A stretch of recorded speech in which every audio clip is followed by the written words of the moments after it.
T-minus 30 seconds.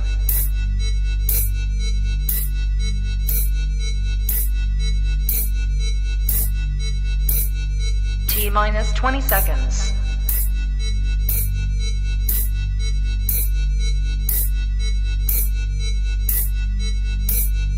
Ten, 9, 8, 7, 6, 5, 4, 3, 2, 1, 0.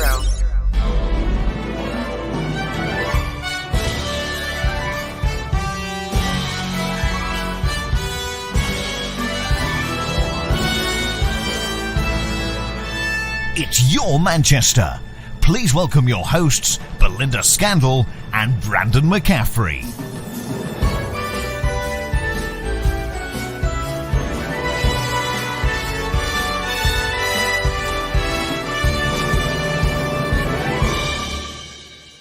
Well, a very good evening to each and everyone. Hello. Joining me, Miss Belinda Scandal, here for this week's episode of Your Manchester with Brandon McCaffrey. Hello, I'm good. How are you? You're looking very smart, very nice. I do try. Someone has to. Token Irish person, Northern Irish? Northern Irish person, hands off your hips. I'll do your kneecaps and blow up your cars, and another one to be nice to. Thank you, lovely. Now, we have got, the director just had a bit of a nervous breakdown. We have got a marvellous show lined up for you today, everybody. We really have. We are talking Classic Coronation Street with Mark Llewellyn today, everybody. Now, he's brought in a full collection of absolutely fantastic props, memorabilia from Coronation Street, and from one particular lady that you might know if I just went, Percy!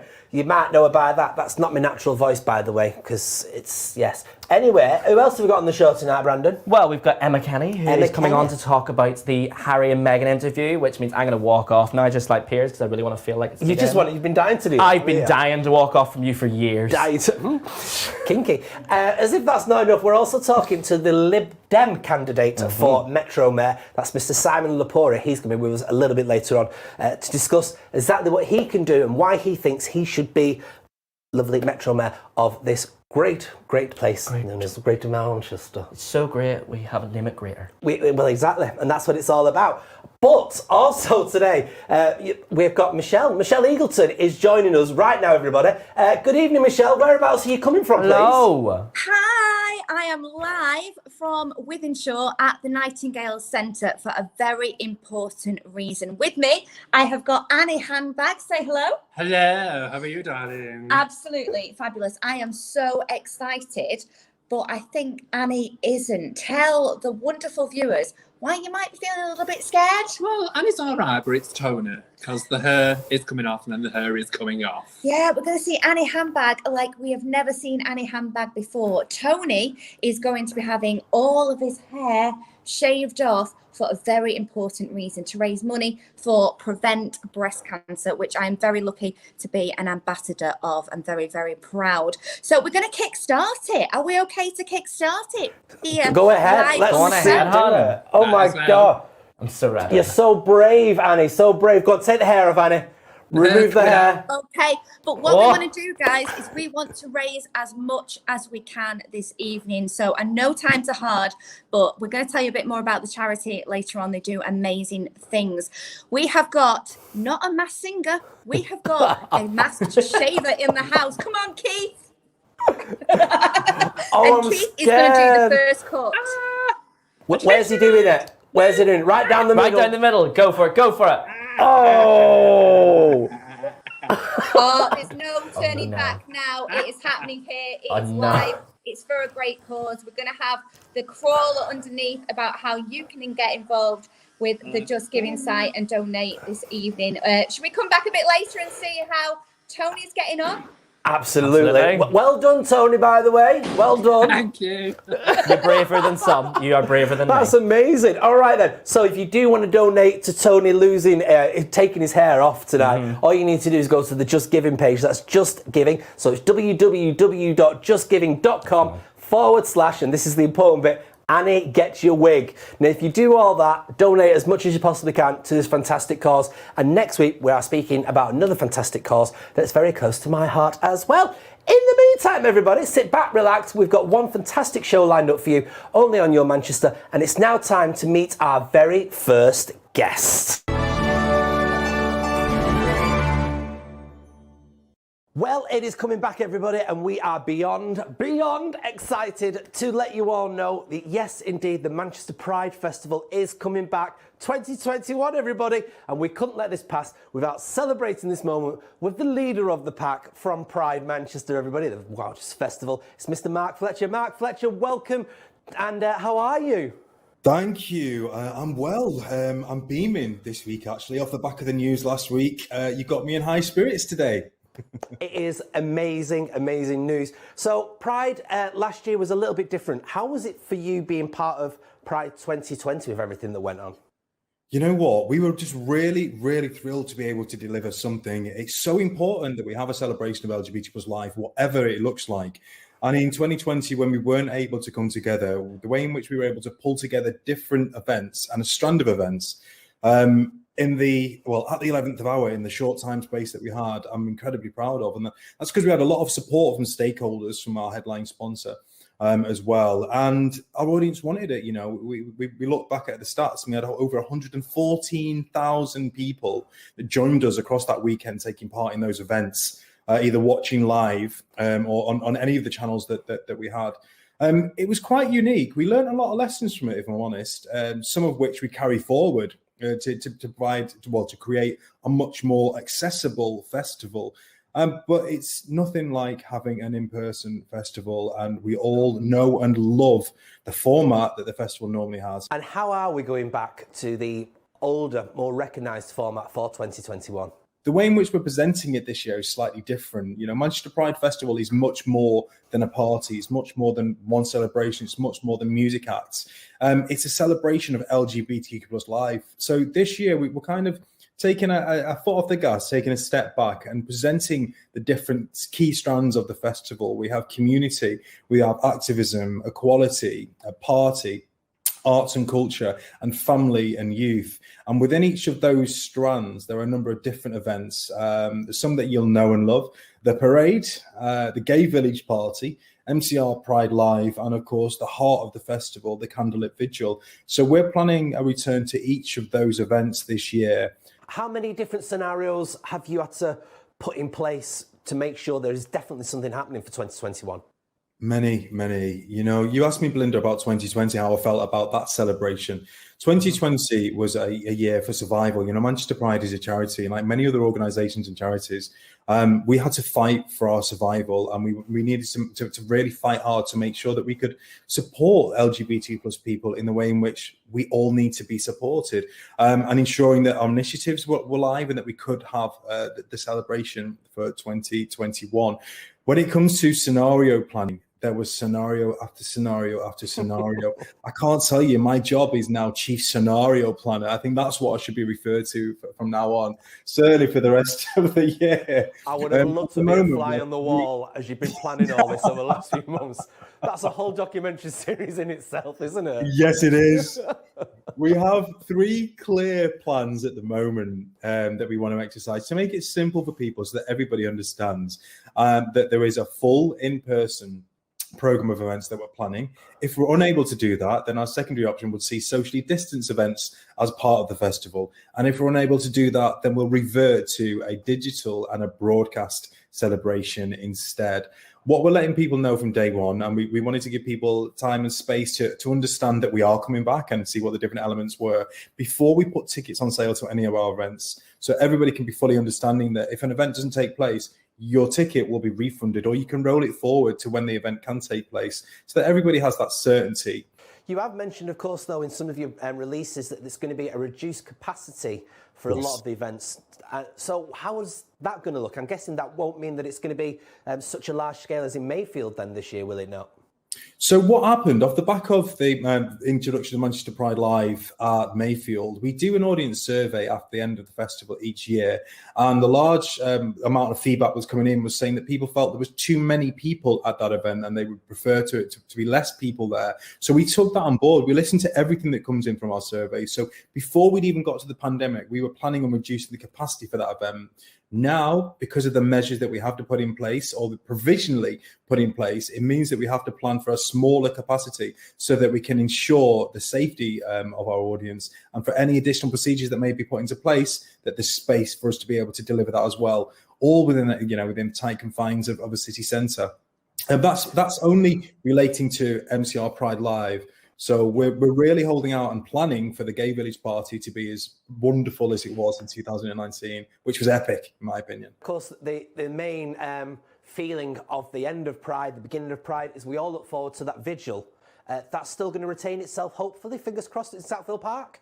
Yeah, so the plan is exactly that, and we can't wait. Last year was incredibly special. The way in which we delivered the vigil, I'm really proud of everybody that contributed towards that.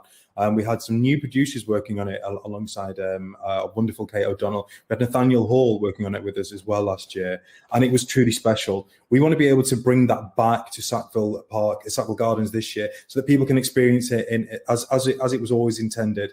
For us, that's quite key. And that capacity for that event is a smaller capacity than some of the others. If we had to reduce it again to ensure that we could come back into that space, then I'd be keen for us to do that.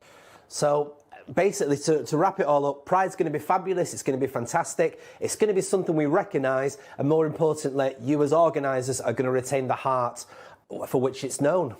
Yes. Absolutely. And we can't wait to come back together. It's going to be really emotional this year. When we started talking about the festival, our audience is just really, everybody wants to come back and be together. As LGBT plus people, we know we're disproportionately affected by isolation at the best of times. So to be able to come back together and just be in a space, in a safe space, and celebrate who we are as part of our identity, it's going to be quite special this year. As always, an absolute pleasure. And we'll speak to you as we get nearer to the event.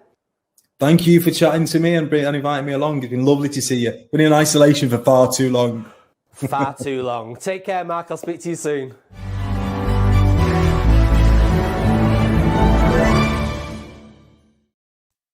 So there you go. I mean, how good's that, please? Eh? It was amazing. It's fully coming back, and Pride is going to be sensational and fantastic. I'm looking forward to it personally. There's a few other bits that we've not included in that there. This is terrible, isn't it? That we've not included in that interview, but we might fully release them as we go through it all. Put it on the box and everything. On the box. Anything you've been watching in particular recently? I've been watching a few things actually. Well, I've been rewatching Doctor Who, which I do quite often. Which season? 8. One from 1963 to 2019. That's a long day. It is, but I've got the skill. I've got the skill. You've got the skill? Yeah. I'm watching Bloodlands as well. Bloodlands. Lands? Yeah. It's on BBC. It's set in Northern Ireland. Is it? That's nice. Hello. That's lovely. Where are you from? Some notification. What's it about? It's about a police guy in Northern Ireland, modern day. And lovely. Yeah. Well, there's a few things that Hayley's been watching this week, and she's very excited to tell you all about them. So let's have a look what she's been watching on the box.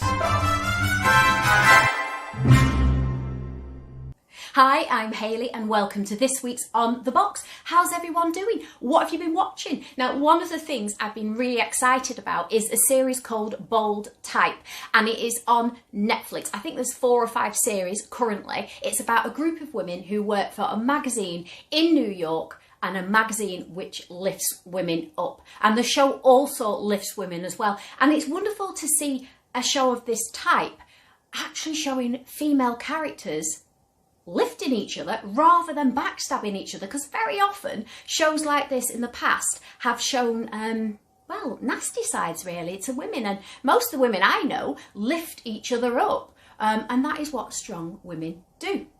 Now, the other thing I've started to do is I wanted to find something very similar to Schitt's Creek. And I think I mentioned that I found Working Mums, which is also 20-minute episodes. And I think there's 4 series on Netflix at the moment. Well, I've got right through all those 4 series.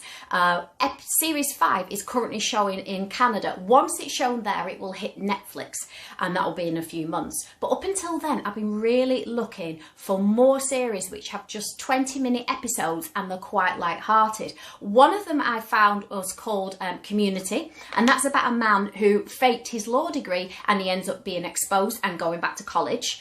There is also Santa Clarita Diet, and there is also Kim's Convenience. Now, I've started on Kim's Convenience. I'm only at episode 2, but episode 1 had me howling.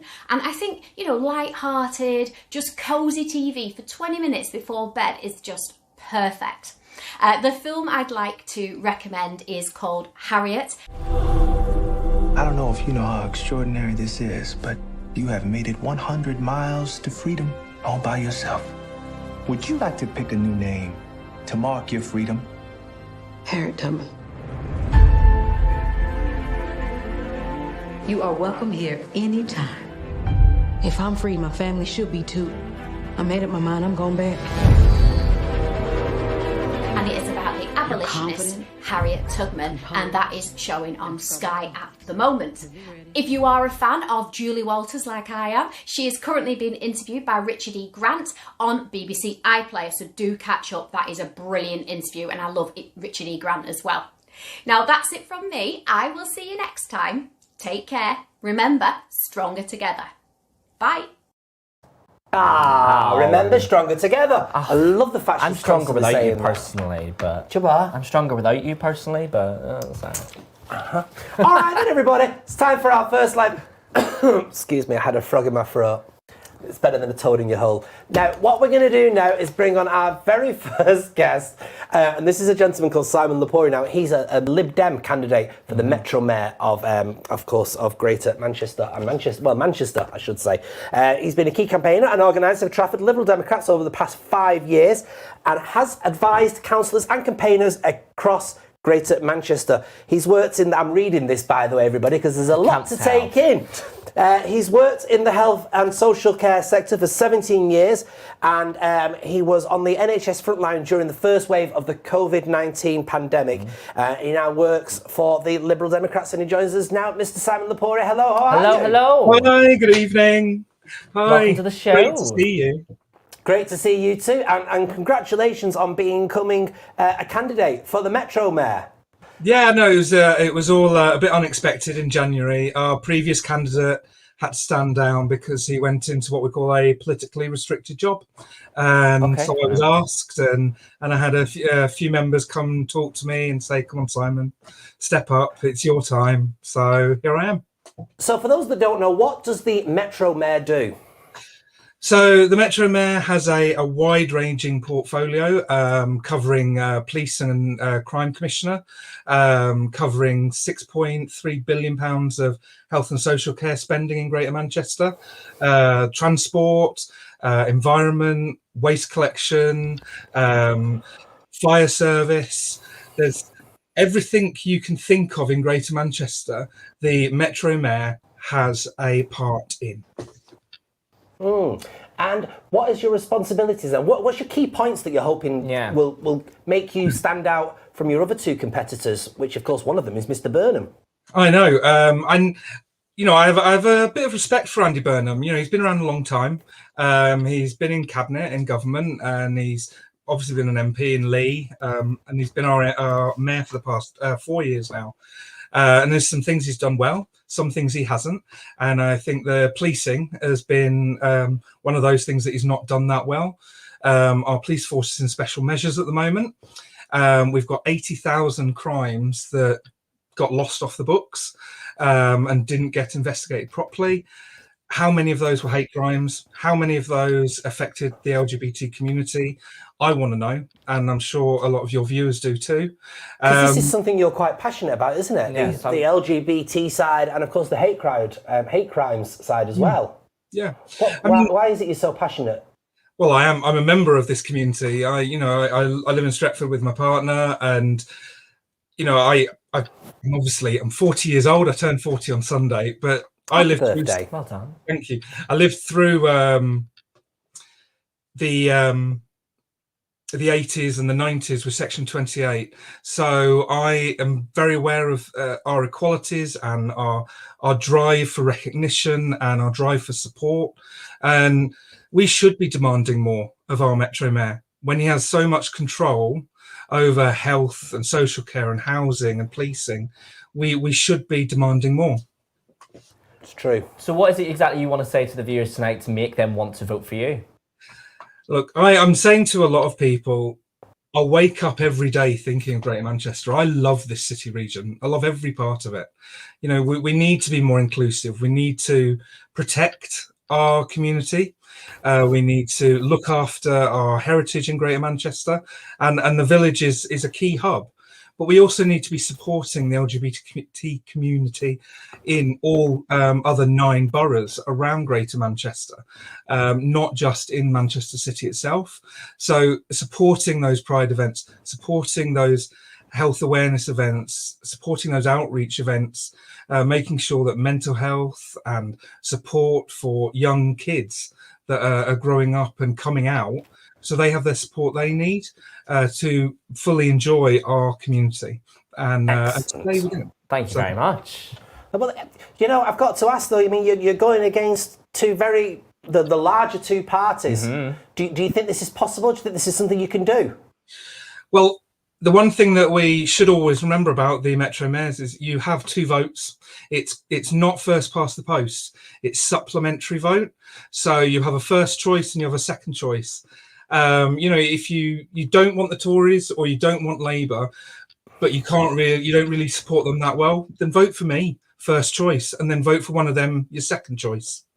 Okay. Yeah. Well, let's see how you get on then, Simon. We have got to wrap it up for now. But thank you so much. How it goes. And the best of British flower. Best of British with it. Thank you very much. Good luck. Cheers. Thank Excellent. you. All right then. Did you watch the interview this week? I did. The one with Harry and Meghan. Oh, it went out. Have you seen the memes though? It raised a few. I know. They're the best bit. I don't know how we're supposed to deal with this. I don't. And that's why I wanted to get Emma Kenny to join us here today. Emma, how are you? Welcome. Hello. Hi, thanks for having me. How are you doing? It's not a problem. It's been a strange couple of days for the entire country. I mean, just as we think everything's fine and we're getting someone with COVID, there's been this wonderful interview. We won't mention Piers Morgan, but this wonderful interview with Oprah, with Meghan and Harry, and it's all gone a bit strange. How should people that watch that programme, because they're split, what would you suggest their feelings should be? I mean, everybody has a subjective experience. Personally, I watched it and was transfixed. I wasn't really that interested in what had happened within the monarchy, the ins and outs of it. What worried me was about the feelings that were involved, which was she'd obviously had a really difficult time, and mental health had failed horribly at some certain points because of stress. And I just can't imagine that people would question that experience. That's a lived experience. And no matter whether you like her or don't like her, I really like Meghan and Harry. I have no issues with the royal family either.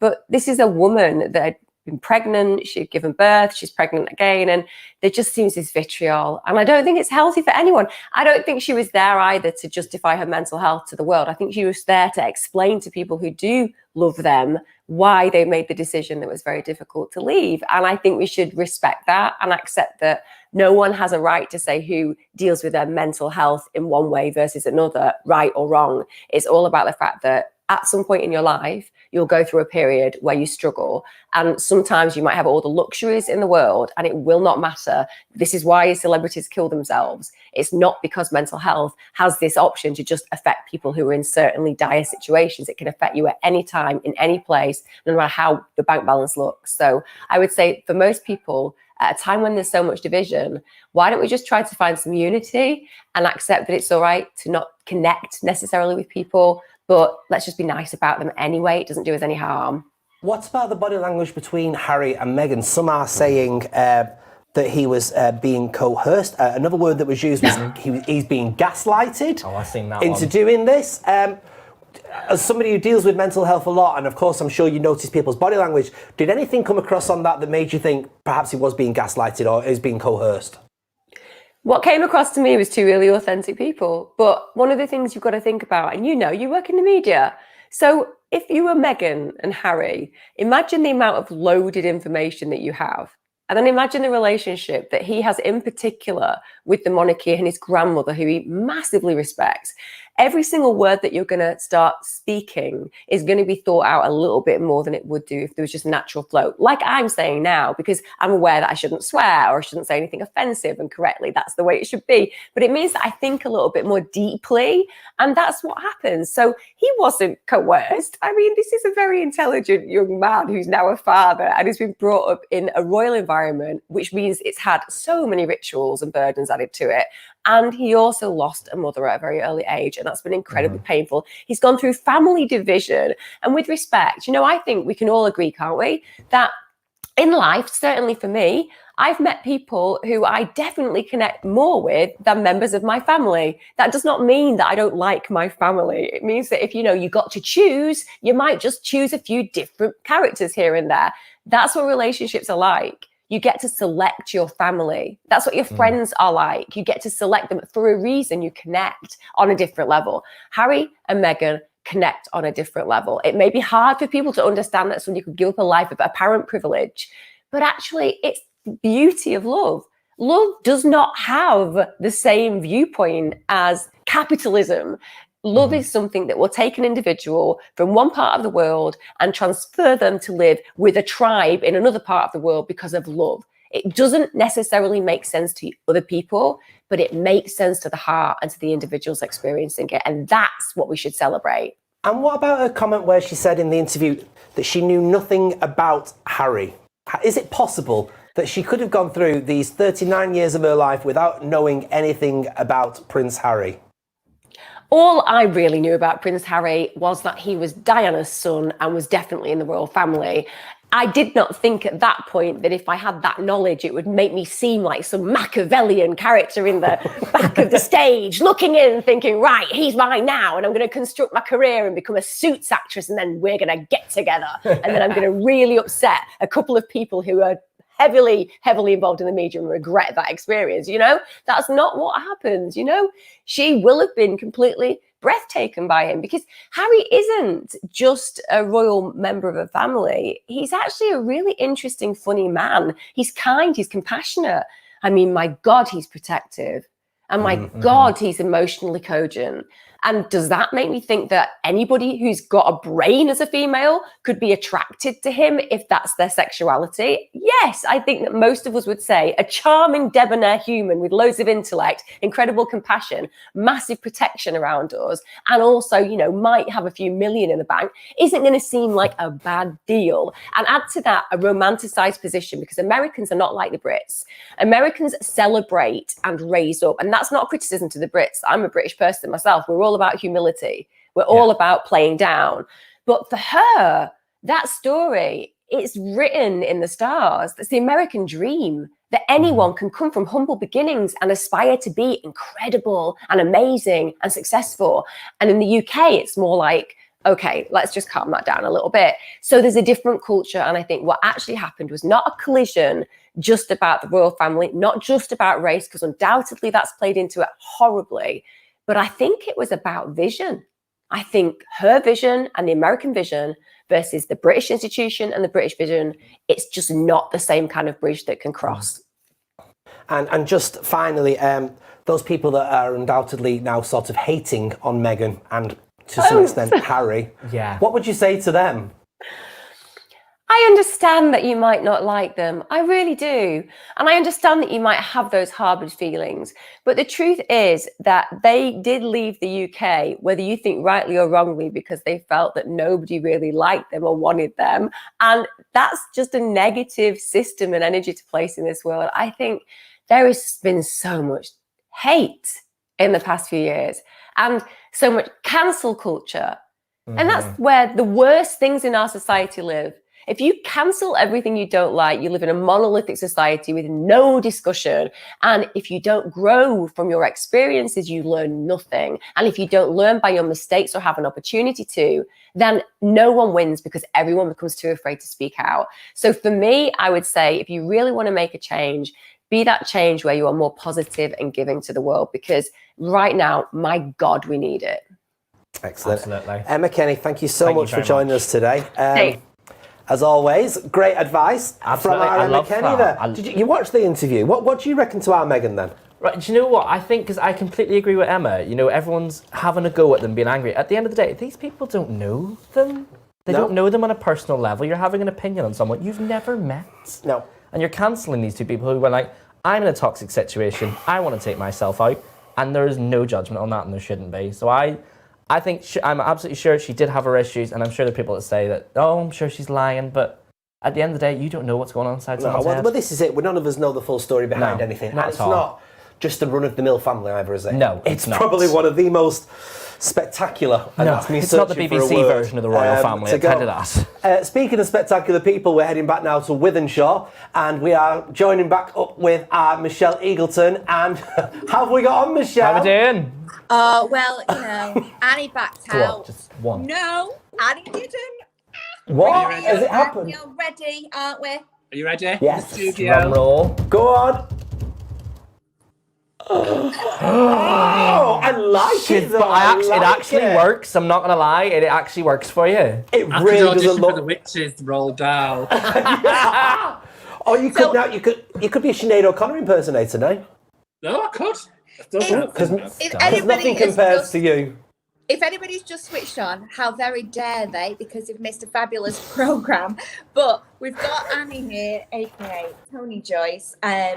You have had your hair I have. all shaved off, your lovely locks. It's for a great reason. Tell us why you did it. It's for prevent breast cancer, the boobies. Basically, we need as much money as we can so we can prevent it and stop cancer. Because Prevent Breast Cancer is a fantastic charity. It's based here in Manchester at the Nightingale Hospital where we are right now. It's the UK's only charity that is dedicated to the prevention and prediction of breast cancer. So, you know, they do fabulous work. You can see there the little scroller going on for the Just Giving site. So please do donate. Tony has done a wonderful thing. You're going to be absolutely freezing. I've got a woolly hat. A woolly hat needs to put the wig back on. Why did you get involved with a charity, and you know what's the connection between you and Prevent Breast Cancer? We have a friend, and actually a personal friend, each of us we do. I'm not going to mention any names, obviously. And I got a phone call out of the blue saying, "What are you doing? Are you still doing? Have you got your DJ equipment? What's it for?" So they said, "Pride." I said, "Okay, right, what's going on? Tell me more." So they explained that it was for the float for Prevent Breast Cancer. So I said, "Right, okay. Yeah, I've still got my equipment. I'll do it." And so a little voice said, "What? How much do you charge?" So I said, "Nothing. Can't charity, nothing. Never charge. Do it for free." So the day came. It arrived. I was there, played loads and loads of music. They love Margot. We all know Margot, don't we? We do. Margot is a wonderful fundraiser for the charity, and I believe as well. If I look to my right, Margot's a patron, isn't she? She's a patron of the charity. She's a big cheese. Very big cheese. And she asked for a certain record, Yes Girls, I Can Boogie by Baccarat. So on my computer, I had a microphone, I changed the words, Yes Girls, check your boobies. Check your boobies, check your boobies. You know that song, don't you? I do. So that happened, and that's there. She said, "What are you doing on the 5th of October?" So I said, "Right, what's happening on the 5th of October?" She went, "Breast Fest." So I said, "Right, okay." So she explained to me what it was. It was an event to raise money and to raise awareness for breast cancer. There was an amazing selection of people going on, acts, singers, and 50 or so more of the boobies. They are amazing ladies. Each and every one of them is a breast cancer survivor. So that's why I was involved in it. And then we got onto stage. I had to go and record my voice because I can't sing. So it got tweaked a little bit, and then we recorded it, performed it on the stage. And that was that, really. So Annie was absolutely fabulous. I saw Annie perform Yes Sir, I Can Boogie. Check your boobies. Check your boobies. See, that's why I wasn't on the stage with her, but there were 50 fabulous ladies. And as I say, the charity does amazing work. Just as you've done tonight. Thank you very much. Absolutely. I think Thank it's you. incredible, don't you, Belinda and Brandon? Well, I think it's absolutely sensational that you've done this. And like Michelle, you've really hit the nail on the head, because prevent breast cancer, or breast cancer in itself, you would normally adhere that to females. And so to, you know, make people aware that this can happen to men and it can happen to women is something absolutely spectacular. It is, and like I say, they do great things here because, you know, the prediction and prevention, it's kind of stopping things before it actually starts, and we want a future where cancer isn't around. You know, it's one of the cancers that are out there that is the main, you know, cancer, and is 1 in 9 women who get breast cancer. So, you know, it is something that we want to stop, don't we? Check your boobies. Check your boobies. Look at me, I'm going to check my boobies. Oh, I've got all very excited here, you know. I've been let out of the studio. I know, we had to let you go, didn't we? But we've never had 3 presenters at once. It's been quite a novel idea. I know, brilliant. Well, honestly, it's been great tonight, and thank you, Tony, for doing this. Yeah. It has been really, really nerve-wracking, and they've done a great job, you know. Well, like I say, it suits you perfectly. It does. It really does. It suits you perfectly. I don't know why they didn't let me shave his hair. Well, we could do yours. Do Michelle's. Just straight down the middle. Oh my goodness, Maybe no. Maybe next time.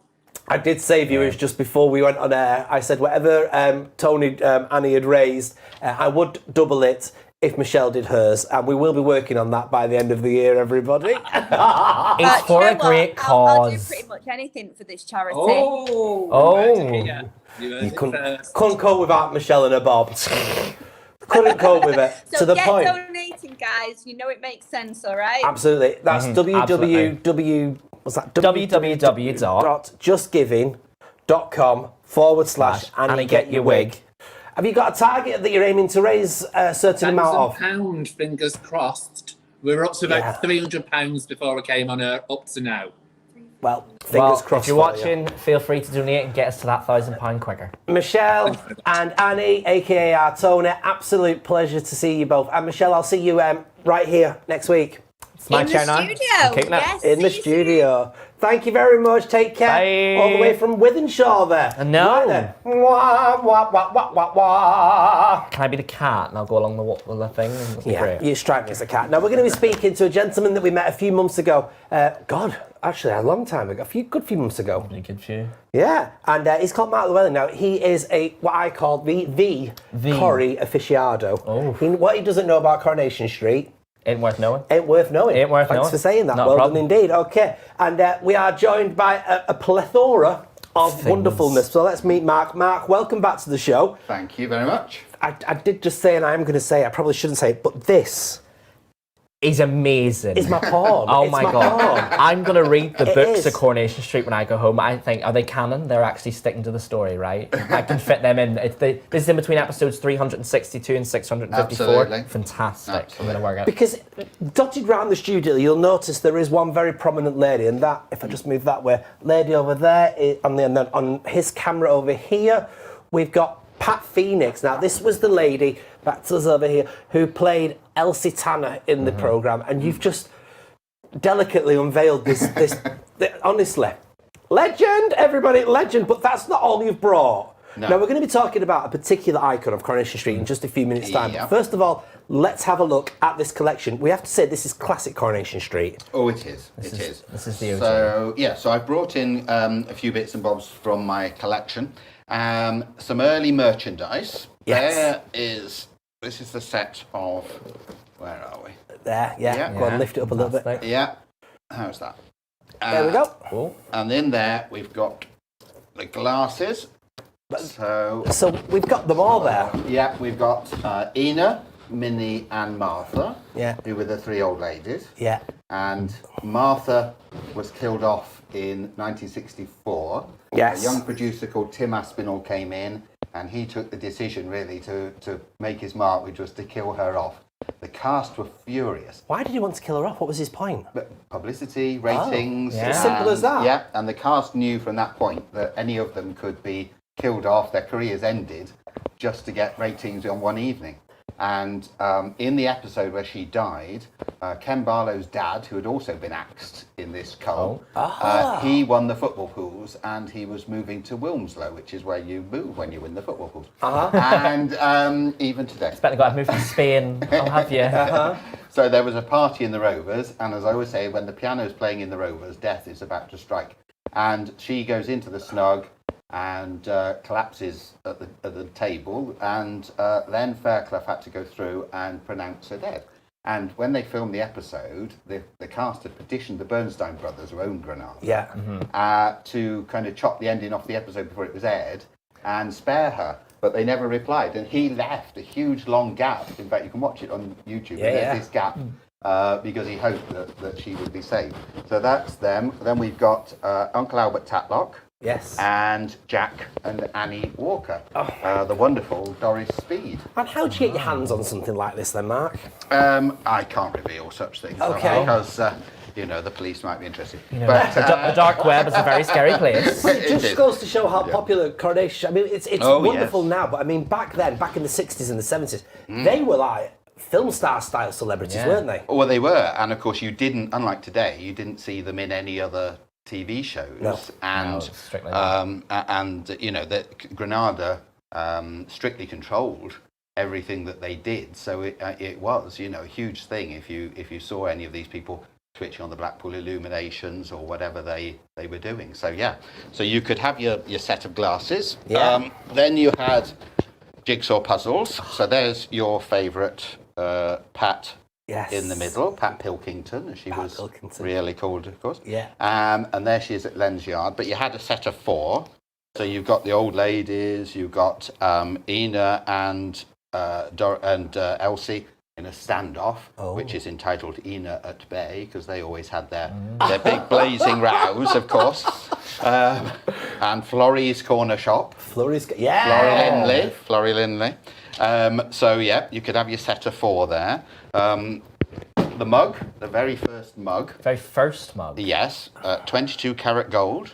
Oh. And is it really? Yeah, and again, mug? I've just been playing with that. Can I swap mine for that? Great. And it's very heavy, actually. I'll let you have this a minute. And you got the 3 old ladies in the snug again, and it says, "Life is so sweet in this little street where everyone loves a good chat. Nearly all that they earn aids the Rover's return, and there's no greater cause than that."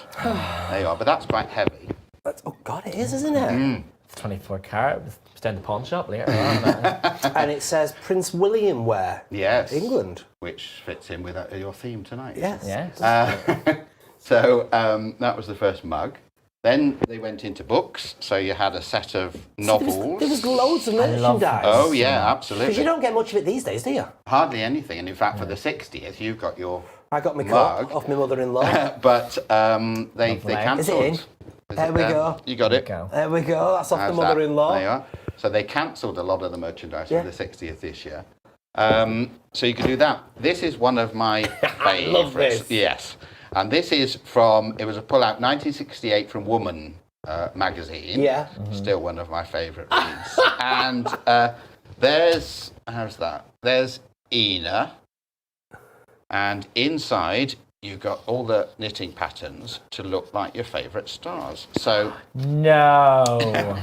So in there we've got so that's Betty's son Gordon, which played by Bill Kenwright, famous producer now. Yes. And then we've got the 3 old ladies. There's Pat Phoenix at the bottom, Val Barlow, played by Anne Reid, of course. Jack Walker, Emily Nugent in a sort of crocheted maxi dress. Now, what's this about Emily wasn't going to be part of the programme?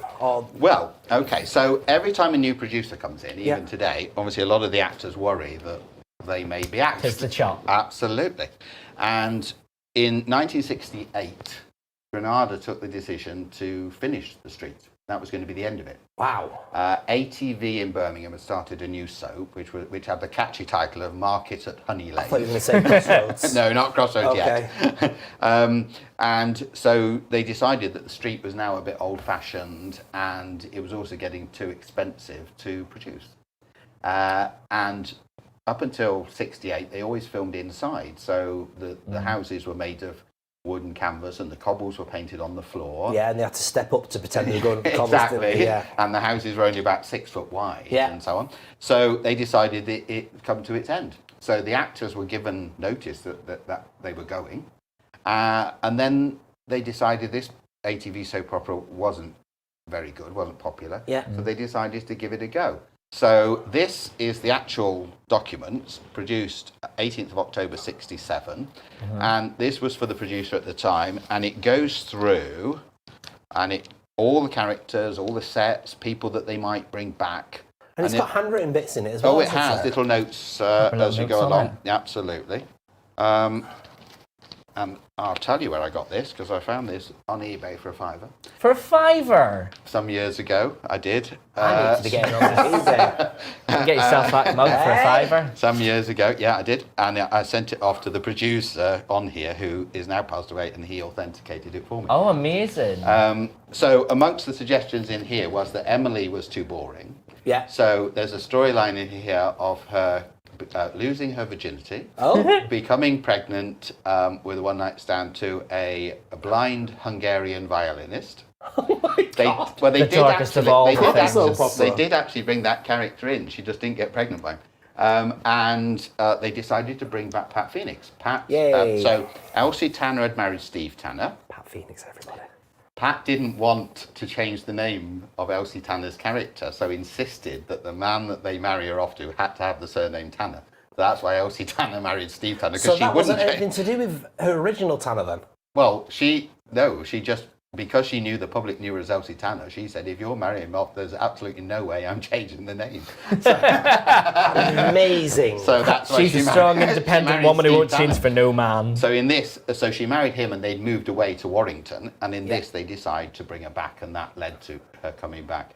So yeah, there's kind of all sorts of storylines in here, that some of which did make it onto the show and some didn't. But it led to them then building the first outdoor set. Yeah. Which was only 3/4 size. And nothing glamorous at all. In fact, nothing real. No. Then it moved up to Grape Street, which was the last one. And then, funnily enough, tonight is the 7 years ago tonight. This is sad, isn't it?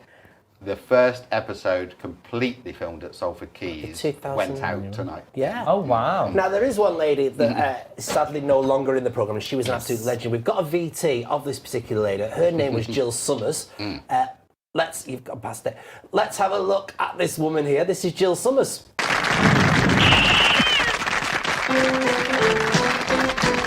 Well, I was talking to him, a chap come up.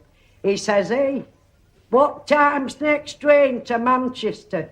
I says, hey, Dee, I'm busy. Look on timetable, look on timetable. He says, I never read fiction.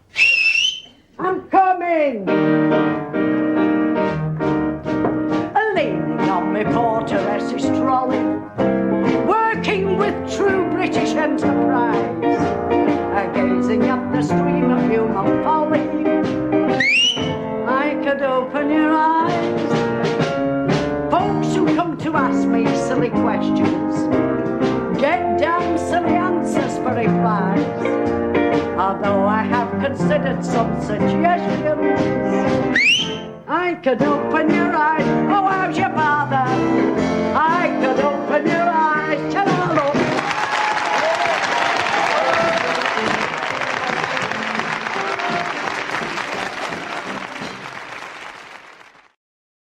I mean, that's just one of them voices that you put a person, you hear the voice, you don't have to necessarily see the face. No, and everybody knows Percy. Exactly. The voice, where does that come from then? Okay, so Jill was a singer to start with. Right. She was born into a theatrical family. In fact, her mum was a big producer of touring shows. Very unusual for a woman to be doing that. Mm-hmm. She was almost born on stage at the Palace just down the road, but her mum made it home to Eccles just in time. Just in time. Yes, Marie Santoy she was called. So Jill started as a singer. She had a half-brother called Tom F. Moss, who was a famous baritone, and they sang together. And he got taken ill, and Jill had to deal with the wages for the first time, found out he was being paid much more than she was. Oh, no. Men getting paid more than women. That's why I get paid more than Belinda. So she dumped him. Went on her own. She was appearing at the Theatre Royal in Oldham, which is no longer there, as a nun singing Ave Maria, and a stained glass window hanging above her on the stage. The rope broke, the stained glass window fell on her, crushed her underneath, and she fell to the ground, and she started swearing like a trooper. And they brought the curtain down, and the manager came round and said, you should be a comedian. And she discovered that her voice had started to change because of smoking in theatres and so on. Yeah. And so that's how she started as a comedian. She was really called Honor Margaret Roselle Fuller Santoy Simpson Smith. Just the short the shortened version. So she changed her name. Jill was her favourite measurement of alcohol, and love her. Summer was their favourite time of year, so she became Jill Summers. Yeah, she did a saying that she did as well whenever somebody asked about her name. Something about she preferred to be a Jill in the summer or something that. That's right, she did. And this I brought along, so... just lift it up a little bit more for us. She left me a lot of her personal memorabilia. Yeah. This was a folder that she would have her band parts. So when you were touring, you would take your band parts around. I used to do it myself. Your dots, your dots, and there's some of Jill's dots there. This was her theme tune, I Could Open Your Eyes. Is that what was just on there then? Yeah, and then here, you've just seen a clip then from her sketch, The Lady Porteress. Right. And this is a copy of that script, 1957, radio workers' playtime. Wow. And it goes through it, and then I don't know whether you can see that, but so there's blue lines there. Yeah, we can see you them. see that? Yeah. So that's because the censor in those days would have to check your script and check there was no filth in there. I'd be in trouble. You would. The show would not go on the air. And that's that. But yeah, so there's lots of posters and things like that. There's a programme there from Dudley. Do you think there'll ever be a museum for using all your memorabilia? Oh, you never know. I mean, there should be, shouldn't there? I mean, you've got that many things, and there's, because I'm guessing none of this was included in the Granada tours or anything like this. No. All my stuff's private stuff. It only. And is that the way you intend to keep it, or would you like to share it with the masses? Because they'd be interested, wouldn't they? Oh, I'm not sharing it. It's mine and it'll stay. That's neato.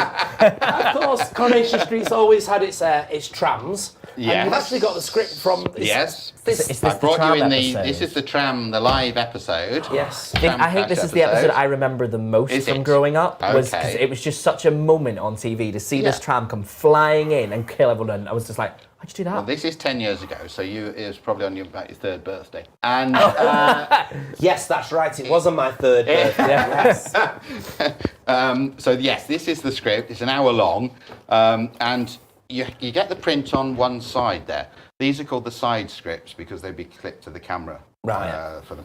And so all the cast who were in the episode have signed that one.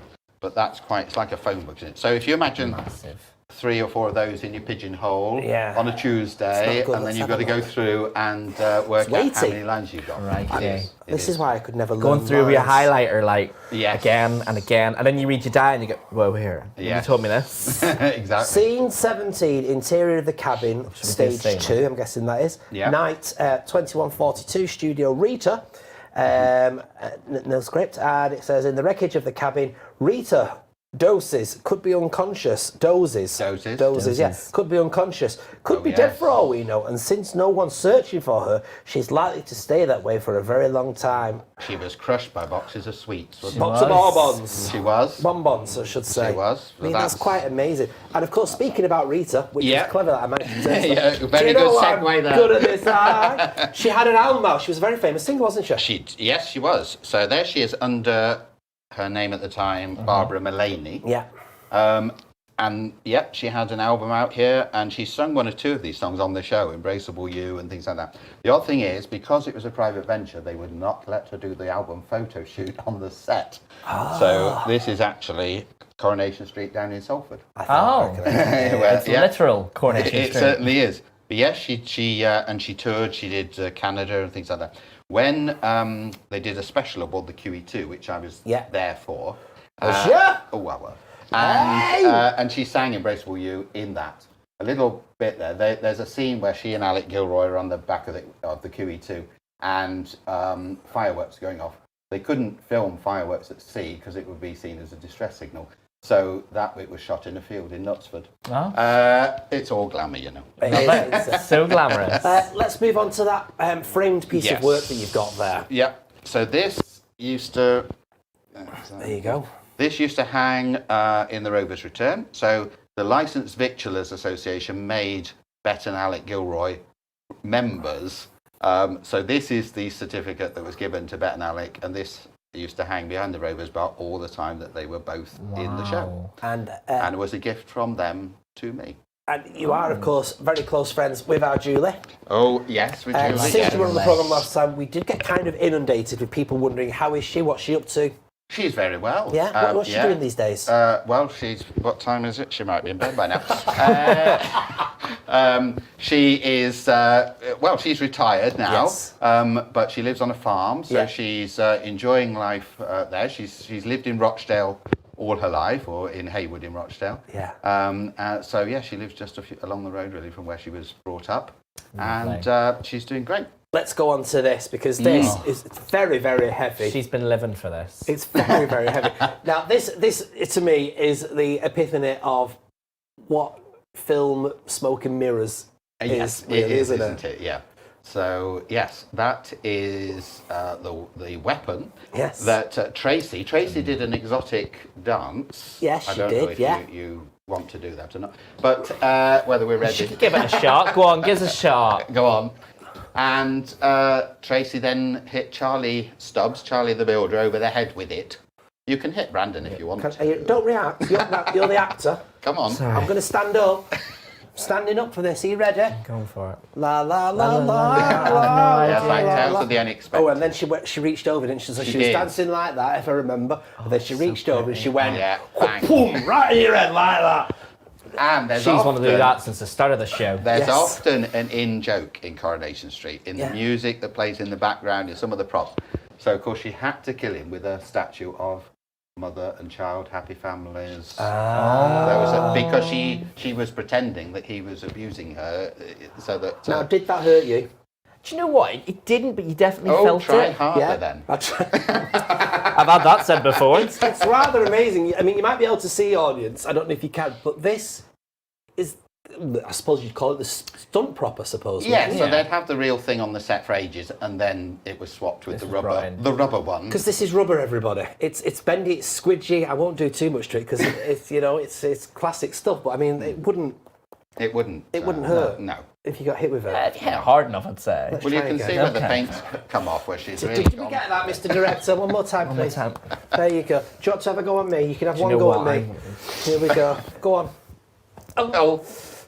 Did you feel that through the hairspray? I didn't feel anything. It did go I feel for it, sorry for the didn't prop, it? to be honest. Yeah, I do. yeah. It's quite amazing, all the stuff you've got. You've got Deirdre Yes, there. we've got. You remember Deirdre going? Yep. Oh, Deirdre's a character. Free the Weatherfield one.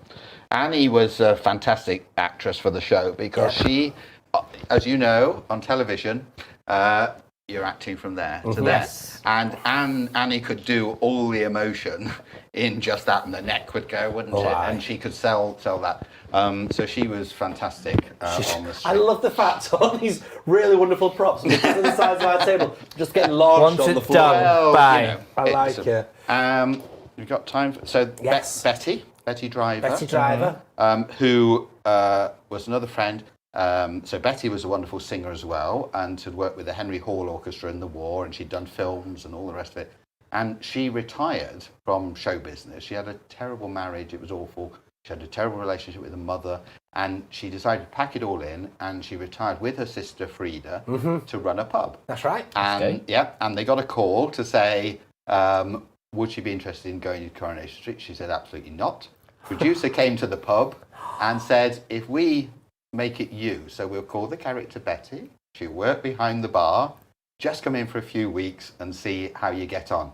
And of course, she became classic, and no one can see a hot pot without You thinking can't of Betty. think of the word hot pot about Betty. Although before it, the can other you? thing was because she was vegetarian, and so she never ate or was made a hot pot vegetarian? in her life. Oh my God. Right. We are going to wrap up, but quickly, Yeah. the original sheet music from Coronation Yes, Street. that's the original sheet music with the theme tune, and the theme tune is actually called, so it's by Eric Spear. It's got a name. It's got a name. Oh yes, it's called Lancashire Blues. That should be a pub quiz, that. Shouldn't I'm going it? to use I that. can do lots of questions. Welcome to the Coronation Street pub We've quiz. got a name for our theme tune. Have we? Yes, it's called Forever Upwards. Forever Upwards. Yes, Aw. lovely. Oh. I just thought I'd share that with you. That's actually a really sweet name. I thought you were going to do something filthy. No, I but just actually wanted it to, was just really you know, nice. while we're sharing a bit of trivia, Oh, wow. and we're almost in time to play it out with it now. That's true. We're going to have to get you back again. I'd love to come back You've again. just got to come back. We'll just do a regular Coronation basis. Street special. So- we'll just do everything. Let's yes. Yes. Let's do We'll let her put on the earrings Let's again. do next time. Within the next few weeks, I hope my production manager's listening to. We will fully get you in to talk, obviously, about this lady and this lady's life, because she was a character and a half on screen and definitely off screen. Oh, she certainly was. Absolutely, and so we'll get that programmed in for next Yeah. this time next month, okay? Which will be near enough my birthday, so that's a treat for me. Oh, There you go. you get the earrings back on. We'll treat you. Yeah. Oh yeah. Oh. Mark Llewellyn, thank you so much for your You're time today. very so much, Mark. Absolute. I mean, we could go on all day. Oh, But we there's so can't much stuff. because we've got literally 1 minute and 10 seconds. Right then, so let's have the weather then. Hello there, good evening everyone and welcome to this week's weather forecast with me, Paul Rudd. Well, it's looking rather dull today and it's going to look rather unsettled for the rest of this week. We may need our umbrellas as well. So that was the outlook. Here's this week's weather maps. Take a look at this, guys. Alright, Thursday is looking like rain with the temperatures of 8. Friday is looking sunny, cloudy and rainy with the temperatures of 7. As we look forward to the weekend right now, Saturday is not looking good. It will rain with the temperatures of 9. And Sunday will be sunny, cloudy with rain with the temperatures of 10. Okay, that's it for this week's weather. Do join me again next week. And now it's time to hand over back to the studio for this week's episode of Your Manchester. So that's the weather. Looking forward to that. It's going to be a nice-ish week. Yeah, I Not love a too bit bad. of ishness. A lot of mixed weather. Yeah, is Yes. that what we're calling that? Yes, we are indeed. You're back in 2 weeks, aren't you? I'm back next week. Is it next week? I thought it was Next the week week. after. Isn't it? Do you know what? I can't remember now. Well, we've got... The fact of the matter is we've got me here, and that's what's important, everybody. Is it? So that'll be coming your way. Also, next week, I'll get you told off. Also, next week, we are going to a lovely charity that we've not seen for about 2 years now because they've been working very, very hard. They're called Coffee for Craig, and their story and what they do is absolutely sensational. So we'll have a VT from them next week as well. Loads of other guests as well. But if you are interested, and of course we are coming out of lockdown now, if there is something that you're passionate about and you want to talk about it here on Your Manchester, all you need to do is get in contact with us by going to contact us at yourmcr.com, and we would love to have you on and talk about your projects, everybody. Have a cuppa. Yeah, have a cuppa. Have a cuppa. Have a cuppa. I've got proper northern me now. That was very good, that. No, thanks very much. Hey, I like it. Have you had a good time today? I have, yeah, it's been nice. Yeah, today. I say tonight because I never know whether it's today or tonight. I just thought you just couldn't finish your words. I was No, like, I let you off with it. I'm no relation to Gareth Gates. Anyway, everybody, thank you so much for watching this week. Take care of yourselves and each other. Thanks for watching this week's episode of Your Manchester!